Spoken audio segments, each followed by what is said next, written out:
Jelang Natal dan Tahun Baru, Polres Pelabuhan Makassar mulai mendirikan posko pengamanan.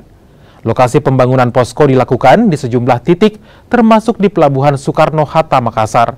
Selain lokasi keramaian, pengamanan Natal dan Tahun Baru juga akan difokuskan di sejumlah gereja di Kota Makassar. Ada ratusan personil gabungan yang dikerahkan untuk memastikan keamanan selama perayaan Natal. Jadi untuk kami pelaksanaan itu di pos terpadu, itu di situ kami lengkap, baik dari informasi, dari kesehatan, dan bila mana ada penumpang yang kesusahan untuk diakomodir, kami sudah siap di pos terpadu.